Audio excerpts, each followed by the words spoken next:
It is June 24th, 2016. The United Kingdom has voted to leave the European Union. The UK economy no longer exists.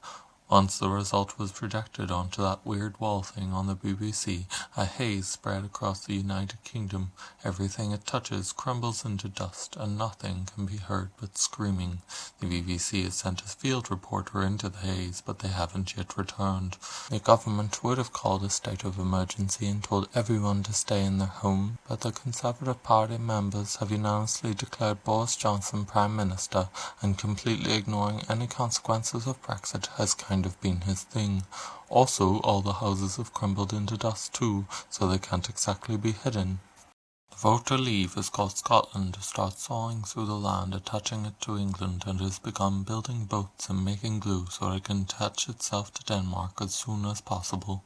However, looking to beat them to it and find a new reason for being relevant, Nigel Farage has rebranded the United Kingdom Independence Party as the England Independence Party, and they too have started sawing through the land, attaching England to Scotland, and have begun manufacturing boats to move England far away from Europe, and are now wondering how close they will have to move England to the United States of America to be accepted as the 51st state.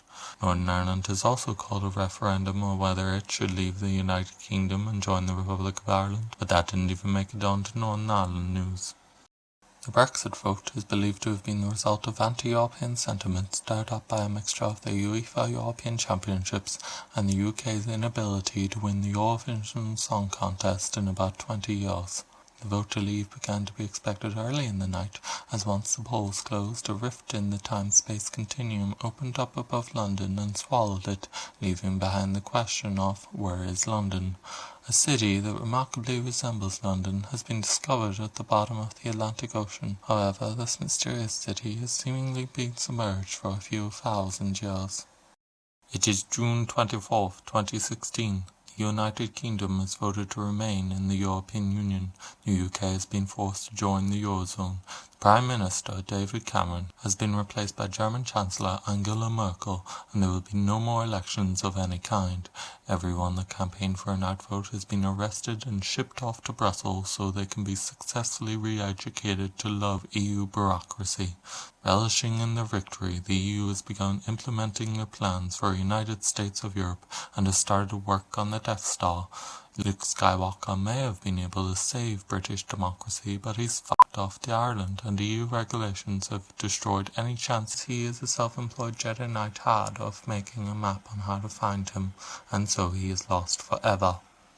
The vote to remain is believed to be the result of the public realizing that they were seriously considering siding with a man that got stuck on a zip wire for several minutes and instead doing the complete opposite of what he recommended they do. The public began to expect a Remain vote early in the night after Nigel Farage's Nige senses started tingling and his screams could be heard throughout the entire nation. Since the result was announced, 100 million migrants have been travelling to the UK every hour. The EU has had to start allowing countries to join just so there will still be people that can migrate to the UK. Thus far, the EU reaches as far as India, with plans to integrate China into the now Eurasian Union already in the works.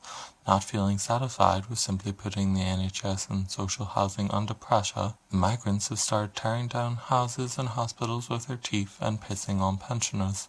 The rate of immigration has been so intense the UK is beginning to sink under the weight of all the people, and yet there still does not appear to be any signs of immigration slowing down. Curse Europe for teaching the citizens nothing but how generous the UK benefit system is, and the phrase, "Darling, it's better down where it's wetter, under the sea."